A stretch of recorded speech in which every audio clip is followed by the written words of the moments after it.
Нұр-Сұлтан қаласының сәулеті келіскен, әлем назарын өзіне аудартқан алуан түрлі бірегей ғимараттарының арасынан құрылымы күрделі пирамида пішінде салынған бейбітшілік және келісім сарайы қала келбетіне айрықша көрініс сыйлап тұр. Дінаралық қатынас және өзара мәдени диалог құратын әмбебап орынның жобасын әйгілі ағылшын сәулетшісі Норман Фостер дайындаған. Архитектура саласының Нобелі саналатын Прицкеров сыйлығының лауреаты 2006 жылы Елордада тұңғыш ғимаратын салды. Пирамида негізі 3 деңгейден тұрады, яғни жер асты әлемі, жер және аспан символын білдіреді. Үлгіге қарасаңыз, оның 3 бөліктен тұратынын анық көруге болады. Жер асты әлеміне 0-дік 1-ші, 2-ші қабат жатады. Ал 3-ші қабатқа қатысты айтар болсақ, ол ақ реңкке боялған, оған сәлден соң тоқталатын боламыз. 2003 жылдың 24 қыркүйегінде аталмыш байланыс алаңы туралы бастама көтерілді. Съезд мәдениет пен ұлтаралық келісімнің татулығына қолдау көрсетіп, оны жүзеге асыруға ықпал етті. Осының барлығы пирамиданы безендіру кезінде көрініс тапқан. Витражда суретші Брайан Кларктың 130 көгершіні бейнеленген. Бұл картина қазақ жерін мекен еткен түрлі ұлт өкілдерінің символы. 3-ші қабатта пирамидамыздың ең үлкен конференц-залы орналасқан. Ол атриум деп аталады. 8-ші қабатта бесік деп аталатын кіші конференция залы бар. Ол жерден астанамыздың панорамалық көрінісін тамашалауға болады. Қазір біз тұрған жер тұтас қара реңкке боялған. Назар аударсаңыз, ол төменгі қабатта орналасқан, ал қара түс жер асты әлемінің символы. 28 мың шаршы метрді алып жатқан жерді тиімді пайдалану үшін айрықша тәсіл қажет. Мысалы, жедел сатылар 60 градусқа көлбеу орналасқан. Бұл әдіс әйгілі Эйфель мұнарасында, Лас-Вегастағы Луксор пирамидалық қонақ үйінде қолданылған. Құрылыс жобасының өмірге келуімен, оны пайдалануға берілуінің арасы тым ұзаққа созылған жоқ. Құрылыс 2005 жылдың күзінде басталды.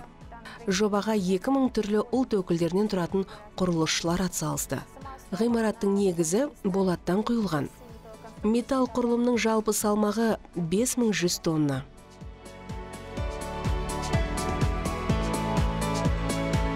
Пирамида бар жоғы 13 ай ішінде тез салынып бітті. Мұндай үлкен ғимарат үшін бұл өте қысқа мерзім. Мәдени қарым-қатынас қарқынды түрде идея алмасуды қалайды. Заманауи іс жүргізу кодексіне сәйкес, кез келген идеяны бастау үшін, оны қарсылыққа барынша түсінікті түрде ұсыну керек. Мұның барлығы қарсы тарапты серіктеске айналдыру үшін қажет. Қызметкерлердің бақытына орай ғимараттың опера залында барлық орындаушыға қолайлы жағдай жасалған.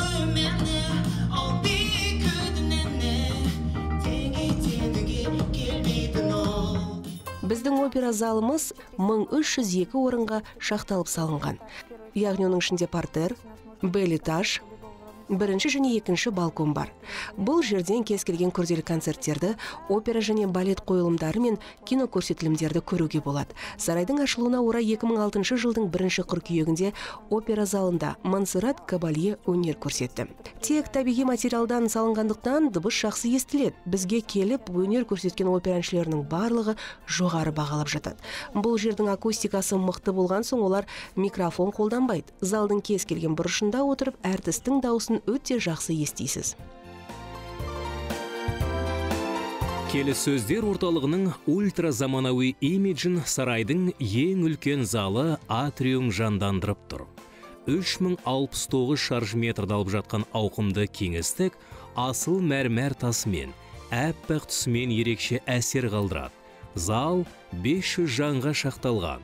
Адам ең көп жиналған күннің өзінде спикердің сөзін барлығы толық естиді. Әрине мұндай көп салалы орын шығармашылық ұжымға ауадай қажет.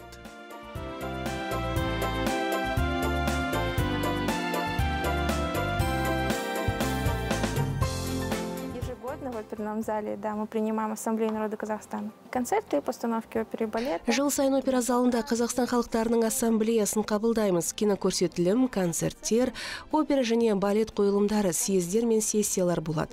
Негізінен бұл жерде концерттер мен байқаулар жиі өтеді.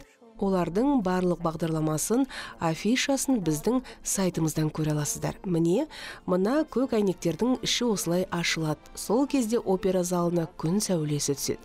Солнце уже падает туда вниз, в оперный зал. Жоғары қабатқа жедел сатымен емес, жаяу көтерілгіңіз келсе, онда қысқы бақтың жанындағы баспалдақты қолданыңыз. Бұл жерден де сәулетшінің табиғи жарыққа басымдық бергенін байқайсыз. Ал ғимараттың жоғары қабаттағы күндізгі бөлігі күрделі келіссөздердің оңтайлы шешілуіне ықпал ететіні анық. Сейчас мы с вами поднимемся по лестнице. Қазір біз екі жағын қысқа бақ қоршаған баспалдақпен көтеріліп келеміз. Бұл жердегі өсімдіктердің 70% табиғи, қалған 30% жасанды шөптер.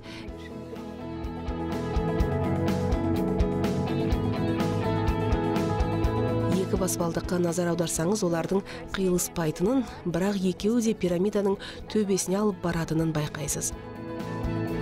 Бейбітшілік және келісім сарайында өтетін түрлі шаралардың ішінде дінаралық съездің орны ерекше.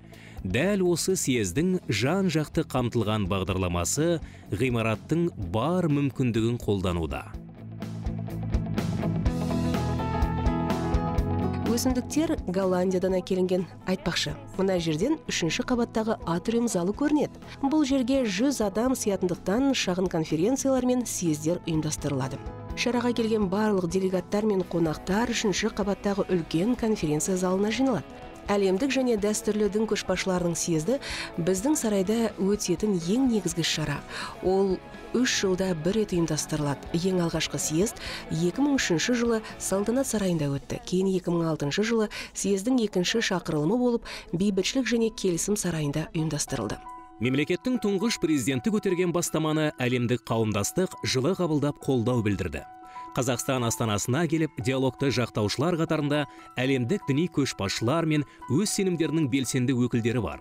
Олардың ішінен ең ірі үштік татар болса, тізімді Халықаралық Ислам бірлестігінің бас хатшысы Шейх ат-Турки, Орыс православ шіркеуінің патриархы 2-ші Алексей және Рим папасы 2-ші Иоанн Павел бастап тұр.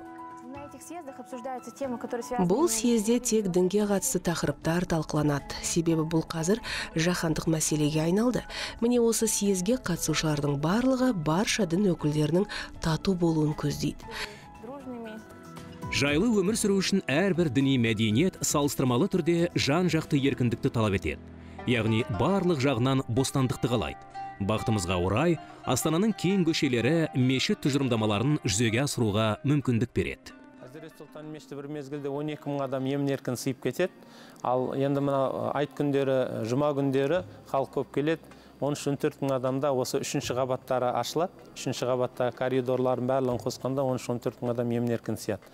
Ал енді Әзірет Сұлтан аймағының сыртына әрине ол мыңдаған адам жаңағы көлемі өте үлкен болған соң сыртына жаңағы намаз оқуға ыңғайлы.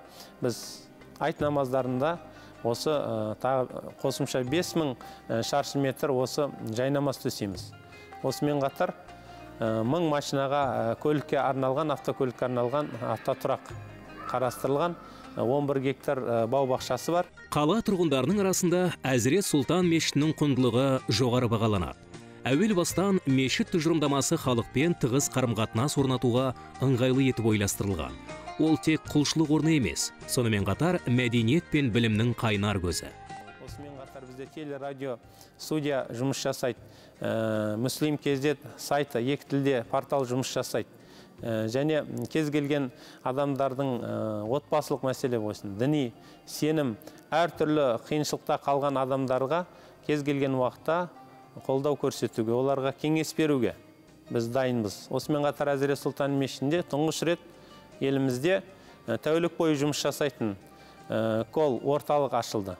Онда адамдар өзін кез келген толғандырған сұрақтары бойынша діни және психологиялық, басқа да отбасына байланысты, бала тәрбиесіне байланысты, дінге, сенімге байланысты сұрақтарына жауап алады. Ол тәулік бойы жұмыс жасайды. Онда кезегімен мамандар сол орталықта кезекке тұрып жұмыс жасайды. Аталмыш кері байланыс механизмі барлық мемлекетпен тығыз байланысты. Әсіресе қажылыққа бара жатқандарға түбегейлі түсіндірме жұмыстарын жүргізіп көмек көрсетеді. Бұл жерге керек кеңес пен рухани қолдауға мұқтаж мұсылмандар шартараптан ағылады. Енді мен бұл айтарым, бұл жерде не бір қажылар, мысалы өткенде ғана танып сөйлесіп сұхбаттасып көрдім. Семей өңірден тумасы Дәулет қажы деген бауырымыз сол Меккеге жаяу барып келген, 3 ай жүрдім дейді. 7,5 мың шақырым жер жүріп қажылықта өтіп келді дейді. Алла разы болсын, ол кісіге қазақтың атын намысын шығарғанына өте разымыз. Алыстан қараған кісіге сырт көрінісі қарапайым көрінгенімен, жақындаған кезде ерен еңбектің ізі байқалады. Мына қабырғалардың дәл осылай өңделуі бекер емес. Олар мешітке келушіні адалдыққа бағыттап тұрғандай. Әзірет Сұлтан мешіті алыстан аппақ болып көрінгенмен, жақындаған сайын ондағы жасыл әртүрлі ой өрнектерді, әртүрлі бір орнаменттерді көруге болады сыртынан келе жатқан кезде. Әзірет Сұлтан мешіті бұл тек қана мұсылмандардың ғана емес, бұл шынында да мұсылман еместерінде барлығын басын қосатын туристік орталыққа айналды. Бүкіл мәдени күндерде алыс жақын шетелден келген ресми және бейресми делегаттар, туристер Әзірет Сұлтан мешітін көріп, аралап, таңғалып өздерінің таңданыстарын жеткізеді. Осымен қатар тек қана архитектуралық әдемілік емес, және де Әзірет Сұлтан мешітінің бір рухани бір аурасы бар екен деп өздерін сондай бір жақсы бір сезімде сезінгендігін, жақсы бір энергия алғандығында олар тілге тиек етуде, шетелдік қонақтарымыз.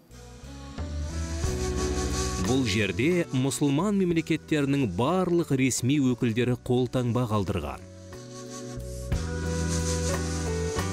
Әзірет Сұлтан мешіті әрине шетелден келген үлкен ресми, әлемге ата әйгілі үлкен атақты адамдар, ресми үлкен елбасылар, шенеуніктер, елдің патшалары, мұсылман елдерінен, осымен қатар Европадан, Америкадан, басқа да Европа елдерінен, Қытайдан Әзірет Сұлтан мешітін келіп зиярат етуде. Осымен қатар әлемдік жаңағыдай не дейді, 300 миллион, тіпті миллиард көрермені бар Қытай телеарналарда осы Әзірет Сұлтан мешіті туралы арнай бағдарлама жасағандығын айта кету керек. Үлкен қонақтардың бірнешеуін атап өтсек, қайбір жылы осы Америка Құрама Штаттарының мемлекеттік хатшысы Джон Керри мырза келіп кетті. Келесі жылы ол кісінің орынбасары келіп кетті. Осымен қатар Сауд Арабиясының үлкен ханзадалары келіп кетуде. Финляндияның президенті келген. Мешіттің 80% архитектураның соңғы мүмкіндіктерін пайдалана отырып жасалған ою өрнектермен безендірілді. Ашық кеңістіктегі үлкен алаңның құндылығы ауқымды мерекелерде байқалады.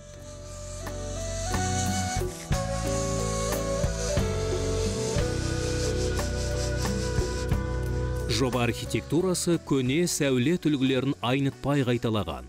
Кіреберісі Ахмет Яссауи кесенесін еске салады. Шындығында Әзірет Сұлтан атауы Қожа Ахметтің бүркеншек аты.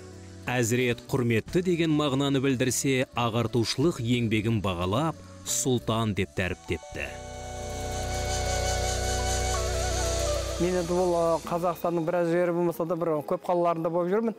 Бұл шығыс өңірлерінде, басқа жерлерде мынау бұл Әзірет Сұлтан мешітінің бір ерекшелігі өте зәулім үлкен, көркем әсемделінген, жамағаттар тола, барлық жағдай жамағатқа жасалынған. Қай уақытта келсе де осы қызмет қылып жүрген бауырларымыз соған жауап беруге дайын тұрады. Әр уақытта сол жамағаттың жағдайын жасап жүреді. Өте разым бұл кісілерге. Өте мықты ұйымдастырылған бұл мешіттің өте ерекшелігі сонда. Үлкендігі, жамағаттың толылығы, тәртіптігі барлық жағынан қамтамасыз еткен. Менде күнде мына қасиетті Рамазан айында күнде ауызашар беріп, Алла разы болсын ол кісілерге, жамағаттарға. Дін жағынан саласына мықты ұйымдастырған, мен соған разымын. Ғимараттың бой көтергенін жарты әлем естіді десек, артық айтқанымыз емес. Орталық Азия аумағындағы рекордты жаңарту үшін айтарлықтай күш жұмсалды. Сандарға сүйенсек, Әзірет Сұлтан мешітінің жалпы аумағы 11 гектардан асатын жерді алып жатыр. ал құрылыс кешенінің іші 17.700 шаршы метр. Әзірет Сұлтан мешіті әлемнің 11 елінен құрылыс материалдары алып келінген, ең соңғы үлгідегі жаңа технологиялар пайдаланылған. Мысалы, мынау ең үлкен күмбез орталық Азияда, бұл Әзірет Сұлтан мешітінде. 51 метр биіктігі, ені 28 метр. 10 күмбез 20 шақты тіректен тұрады. Мына тіректің айналасында суытқыш дейміз, кондиционер. Бұл итальяндық жүйе, технология жаңа. Бұл пайғамбарымыз саллаллаху алейхи вассалам мешіті, Мәдинадағы мешітте осындай жүйе орнатылған. Басым бөлігі мұсылмандардан тұратын елдің басты құлшылық үйіне барлық мүмкіндіктер спектрі ескерілген мықты инфрақұрылым қажет. Бірінші қабатта бұл дәретханалар бар, конференциал бар, жаңағы мейрамхана деміз, ресторан бар, 500 адамға арналған. Ал екінші қабат бұл ер азаматтарға арналған намазхана залы, үшінші қабат бұл әйел кісілерге арналған намазхана залы, және күндізгі курс, сауатташ курсын оқытатын аудиториялар бар. Осымен қатар қызметтік бөлмелер, кабинеттер бар. Әзірет Сұлтан мешітінің негізгі архитектор өзіміздің қазақстандық атақты Жанболатов деген ағамыз негізгі архитекторы. Конфессияаралық байланысқа қолдау білдірген соң әртүрлі мәдениеттің орталығына айналған Қазақстанның астанасында діни ағымдардың ізбасарлары айтарлықтай көбейген. Елдегі православтардың ең ескі ғибадатханаларының бірі Нұр-Сұлтан қаласында орналасқан. Константина Еленинский шіркеуінің іргетасы 19 ғасырдың ортасында қаланыпты. Константино-Еленинский собор является древнейшим памятником. Он построен еще в 1850. Константино-Еленинский шіркеуі көне ескерткіш. Ғибадатхана 3 деңгейден тұрады. Төменгі қабаты князь Владимирдің құрметіне берілген. Ал дәл қазір біз тұрған аралық Константин мен Еленаның атымен аталады. Ал 3-ші қабат Кирилл мен Мефодийдің еншісінде. И у нас имеется еще 3-й уровень, там в честь Кирилла и Мефодия. Ғибадатхана ішіне кіргенде ерекше әсерге бөлінесіз. Дәл осы православ шіркеуіне ұқсайтын мінәжатхананы бұрын соңды көрген болуыңыз мүмкін. Себебі құрылыс барлық православ шіркеулеріне қойылатын ең негізгі талаптарды ескере отырып, қарапайым жобамен салынған. Уникальность этого храма состоит в том, что он изготовлен. Бұл ғибадатхана толықтай қырлы бүрінемен салынғандығымен ерекше. Қарағайдан дайындалған бүрінелерді Сібірден жегіп алып келген дейді білетіндер. Міне мына жабындар да сол ағаштардан жасалған. Қазір дымқылданып тұр. Биыл 3-ші маусым күні ғибадатхананың 165 жылдық мерейтойын атап өттік. Со дня построения храма 3 июня.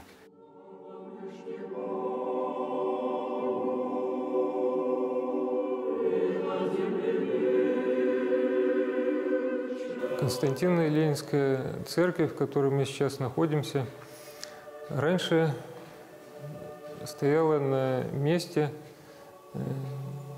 Қазір Қажымұқан Мұңайтпасов атындағы стадион орналасқан жерде бұрын Константино-Еленинский шіркеуі болған. Ол жерде бекініс бар еді. Сол бекіністің жанында шағын шіркеу жұмыс істеген. Уақыт өте келе Ақмола станицасының халқы көбейіп, Михаил Никольский атты діни қызметкер 1852 жылы жаңа шіркеу салу туралы өтініш айтады. 1854 жылы оның іргетасы қаланды.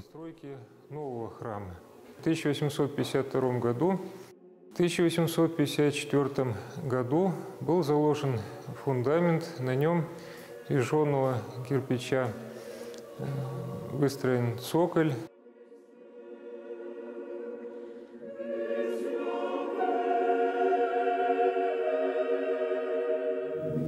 Ғибадатхана құрылысының аумағы 333 шаршы метр. Үй жай 627 метрлік алаңды қамтиды. Биіктігі 25 метр. Кезінде ғимарат талай өзгеріске ұшырады. Бірнеше рет шіркеуді жаңа орынға көшірді. Халық саны артып келе жатқан қалаға ғибадатхана қажет болды. Осылайша өткен ғасырдың басында Константино Еленинский шіркеуін қайта жөндеп, станицаның орталық алаңына орналастырған. Уақыт өте келе большевиктер Александр Невский соборын бұзған соң камералық махалланың өзектілігі одан сайын артты.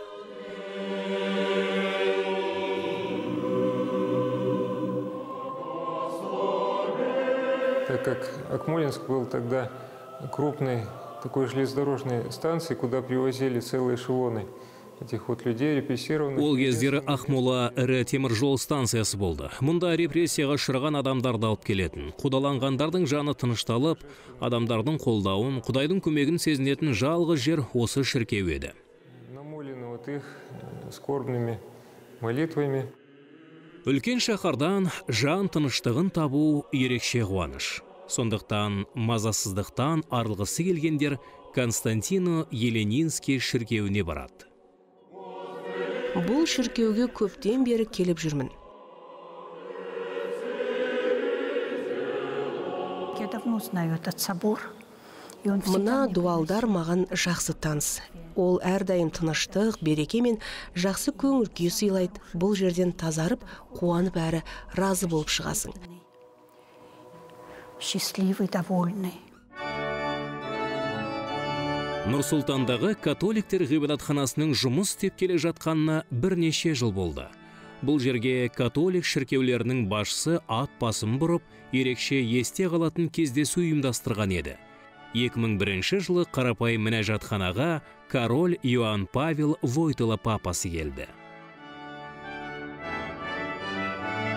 Строительство этого храма, который начался строиться... Бұл ғибадатхана қарапайым шіркеу ретінде бой көтерген еді. Себебі ол кезде қала әрі астана болып бекітілмеген болатын. Құрылыс шамамен 90-шы жылдардың ортасында басталып, 99-шы жылы тәмамдалды. Уақыт өте келе кафедралды соборға айналған мінәжатхана 99-шы жылы салтанатты түрде ашылды. Произошло открытие, освящение этого храма, который со временем стал кафедральным собором. Ғибадатхана қаланың шеткі жағында бой көтерген. Бірақ Нұр-Сұлтан күн сайын қанатын кеңге жайып келеді. Сондықтан қазір шіркеу айналасының тіршілігі қайнап тұр. Надо подчеркнуть, что молитва в этом храме, она... Ғибадатханадағы құлшылық тәулік бойы жалғасатынын айтқым келеді. 2002 жылдың сәуірінде Рим папасы келіп кеткен соң біздің шіркеу осындай режимге көшті. Точно 14 апреля началась молитва кругосуточно. 14 сәуірден бастап 24 сағаттық құлшылық басталды. Ғибадатханаға кіріп, құлшылық бөлмесіне бас сұқсаңыз, ол жерден астаналық тұрғынды немесе шеттен келген адамдарды байқайсыз. Ешқашан бос тұрған кезі болмайды. Олардың барлығы Қазақстанның тыныштығы үшін дұға жасайды. Түнде барлығы ұйқыға кетеді, ал бұл жерде адамдар ұйықтамай, құлшылық жасап, тілегін тілеп отырады. Старается, чтобы не уснуть, а здесь всегда кто-то не спит. Здесь всегда идет молитва.